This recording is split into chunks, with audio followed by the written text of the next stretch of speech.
तो जैसा कि हम विभिन्न ग्रहों के कंजक्शन के बारे में बात कर रहे थे, इस वीडियो में हम शनि और शुक्र के कंजक्शन के बारे में चर्चा करेंगे। शनि और शुक्र का कंजक्शन आपके चार्ट में किसी भी भाव में बन रहा हो, उसके इन जनरल परिणाम कैसे रह सकते हैं और कौन-कौन सी ऐसी स्थितियां, कौन-कौन से ऐसे चेंजेस आपको देखने को मिल सकते हैं इन दोनों के साथ आने पे आपकी लाइफ में। तो देखिए, शनि और शुक्र वैसे देखा जाए तो दोनों बहुत ही अच्छे मित्र हैं, लेकिन शनि जहाँ एक तरफ बहुत ज़्यादा हार्डशिप को दिखाता है, हार्ड वर्क को दिखाता है, आपके कर्माज को रिप्रेजेंट करता है, वहीं शुक्र भोग विलास, लग्जरी ये सब दिखाता है, सौंदर्य को दिखाता है, कलात्मकता को दिखाता है। तो जब भी शनि शुक्र के साथ आएगा, ऐसे में आपको शुक्र से रिलेटेड चीज़ें जीवन में अचीव करने में काफ़ी हार्ड वर्क करना पड़ेगा, काफ़ी मेहनत करनी पड़ेगी और हो सकता है काफ़ी डिले भी आपको हो। लेकिन एक बात तय है, आपका जो जीवन स्तर होगा वो एक रेगुलर तौर पे वो उच्च स्तर की तरफ जाएगा रेगुलर।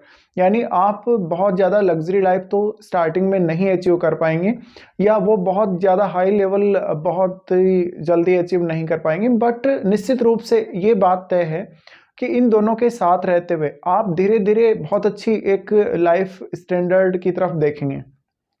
शनि और शुक्र का साथ होना ये दिखाता है कि जातक के लिए सौंदर्य का या सेक्सुअल जो रिलेशनशिप है या मैरिज है उसका वैसा मीनिंग नहीं होगा जैसा नॉर्मली दूसरे लोगों के साथ होता है या दूसरे लोगों की जैसी मेंटलिटी होती है सेक्सुअल चीज़ों को लेके।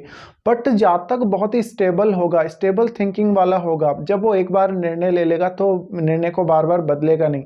और क्योंकि शुक्र है वो लड़के के चार्ट में उसकी वाइफ को दिखाता है, ऐसे में आपकी वाइफ बहुत ही रेस्पॉन्सिबल हो सकती है, बहुत ज़्यादा रेस्पॉन्सिबिलिटी लेने वाली होगी और उनमें उस प्रकार की नॉर्मल आदतें नहीं होंगी, बहुत ज़्यादा भोग विलास वाली या सेक्सुअलिटी वाली आदतें नहीं होंगी। बट एक बहुत ही बैलेंस में आपकी लाइफ रहेगी। सेक्सुअल लाइफ में कुछ कमी ज़रूर आपको महसूस हो सकती है कभी-कभी, लेकिन जब भी बात आती है एक ट्रू लव की या वास्तव में सौंदर्य की बात, कलात्मकता की बात आती है, तो यहाँ ये युति आपको ज़्यादा बेटर रिजल्ट दे सकती है। ऐसे में हम किसी को ट्रूली चाहते हैं, हम प्यार के प्रति बहुत ज़्यादा सीरियस हैं, हम रिलेशनशिप के प्रति बहुत ज़्यादा सीरियस हैं और हम यहाँ तक भी बहुत ज़्यादा सीरियस हैं कि हम जो हमारी जिम्मेदारियाँ हैं, जो रिस्पॉन्सिबिलिटी हैं अपने पार्टनर के प्रति, उनको हम निश्चित रूप से पूरा करेंगे, निभाएंगे। और इतना ही नहीं, आपका पार्टनर भी इन सब में आपका पूरा साथ देगा। तो यहाँ जस्ट एक वो ऑब्सेशन वाली बात नहीं होती, या वो एक फिजिकल रिलेशनशिप होने के बाद में एक दूसरे से बहुत ज़्यादा हाईली अटैचमेंट वाली बात नहीं होती, बल्कि ज़्यादातर स्थितियों में प्रैक्टिकल होता है सब कुछ। तो ऐसे में बहुत ज़्यादा आपको एक दूसरे के साथ लगाव महसूस नहीं होगा कभी-कभी। हाँ, ये कमी ज़रूर आपकी लाइफ में रह सकती है। इसके अलावा शनि और शुक्र का युति करना ये कुछ हद तक आपको अफेयर्स वगैरह भी दे सकता है।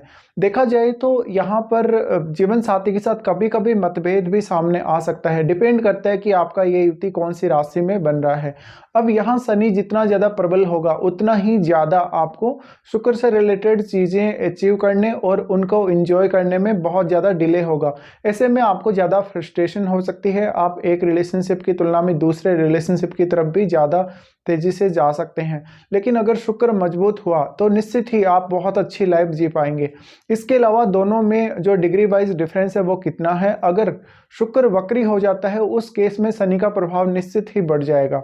ऐसे में फिर आपको काफ़ी ज़्यादा दिक्कतें आएँगी शुक्र से रिलेटेड कार्य करने में और शुक्र से रिलेटेड फील्ड में अपनी पहचान बनाने में भी। इसके अलावा शनि और शुक्र का साथ दिखाता है कि कोई व्यक्ति कितना ज़्यादा कलात्मक है, कलात्मक होने के साथ-साथ वो किस तरीके से हार्ड वर्क करके अपनी जो सफलता है या जो भी वो अचीव कुछ करना चाहता है अपनी लाइफ में वो कैसे करेगा। ऐसे में देखिए, शुक्र से रिलेटेड जो क्रिएटिविटी है या जो अगर आप सिंगिंग, डांस वगैरह इन सब से जुड़े हैं, तो आपको बहुत ज़्यादा हार्ड वर्क करने के बाद भी सफलता मिले ना मिले, बहुत लेट एज में जाके आप ये सब अचीव कर पाएँगे, जब आपके मन में वो सब हासिल करने की इच्छा नहीं रहेगी। ये एक थोड़ा-सा नेगेटिव पॉइंट नज़र आ सकता है। इसके अलावा इस कंजंक्शन के होते हुए आप अगर 30 या 30 के बाद मैरिज करें तो ज़्यादा बेहतर रहता है। ऐसे में आपको पार्टनर का सपोर्ट तो पूरा रहता ही है। आपको बहुत ज़्यादा इश्यूज़ उस प्रकार से नहीं आते जहाँ पर आप अकेले ही अपनी लाइफ़ को हैंडल कर रहे हैं। जीवन साथी का कोई सपोर्ट या जीवन साथी की तरफ से कोई सच्चा प्यार नहीं मिल रहा, तो ऐसे में फिर आपकी लाइफ बहुत ज़्यादा डिस्टर्ब हो जाती है। बट आप थोड़ा डिले करेंगे अगर मैरिज में, या 30 या 32 के बाद मैरिज करेंगे तो ज़्यादा बेहतर रहेगा। इसके अलावा ये शनि और शुक्र का कंजक्शन आपको लेटर एज में ज़्यादा सफलता देगा, लेटर एज में ज़्यादा अच्छी लाइफ देगा। लेकिन हो सकता है स्टार्टिंग में जब आपका जन्म हुआ है उस समय इस कंजक्शन के आपके चार्ट में होते हुए बहुत ज़्यादा अच्छी स्थिति आपकी फैमिली की नहीं रही हो। अब आप ये ज़रूर चेक कर लें कि ये दोनों आपके चार्ट में कौन-कौन से भावों के स्वामी हैं। देखिए, अगर इनका स्वामित्व 6, 8, 12 से जुड़ा है, तो ऐसे में आपको बहुत ज़्यादा हाईली प्रयास करने पड़ सकते हैं चीज़ों को करने के लिए, रिलेशनशिप के लिए भी और इवन मैरिज के लिए भी। हाँ, ज़रूरी नहीं है कि आपका मैरिज डिले होगा ही होगा। बट यहाँ एक बात ये आती है कि आप में मैच्योरिटी नहीं आ पाएगी। अगर आप अर्ली एज में मैरिज करते हैं तो आपको डिससैटिस्फैक्शन होगा, या आप उतने ज़्यादा अच्छे से हैंडल कर पाने में अपने रिश्ते को सक्षम नहीं होंगे। कोई ना कोई कमी आप में नज़र आ सकती है। साथ ही इस प्रकार की युति के होते हुए जितना ज़्यादा आप हार्ड वर्क करने के लिए देखेंगे, मौज मस्ती कम करेंगे, उतना बेहतर है। इसके अलावा आपका नज़रिया क्या है शुक्र से रिलेटेड फील्ड में? इसी तरीके से अब आपका शुक्र क्या लगन से संबंध बना रहा है? क्या वो लगन का स्वामी है, या वो किसी भी भाव का स्वामी हो सकता है, किसी अन्य भाव का। तो वो जो भावों के साथ संबंध है उसको आपको बहुत ही डीपली देखना पड़ेगा। फिर यहाँ एक बात ये भी है कि जिस भाव में ये बैठेंगे उस भाव से संबंधित जो रिलेशन है आपके, उन रिलेशन में बहुत ज़्यादा जिम्मेदारी आ जाएगी। आपको वो जिम्मेदारियां निभानी पड़ सकती हैं बहुत ज़्यादा। साथ ही उन भाव से, जिस भाव में ये युति बन रही है उस भाव से भी आपको कुछ हद तक बेहतर लाभ और सपोर्ट मिल सकता है लाइफ में।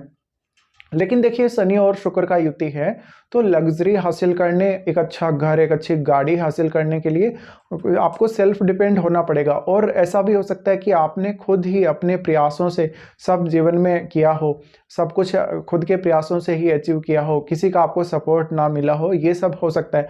या फिर सपोर्ट मिला भी हो तो आपने वो एक्सेप्ट नहीं किया, आपने डिनाई कर दिया हो। ये कुछ रिजल्ट्स रह सकते हैं इस युति के, जब भी ये युति आपके चार्ट में किसी भी भाव में बनेगी।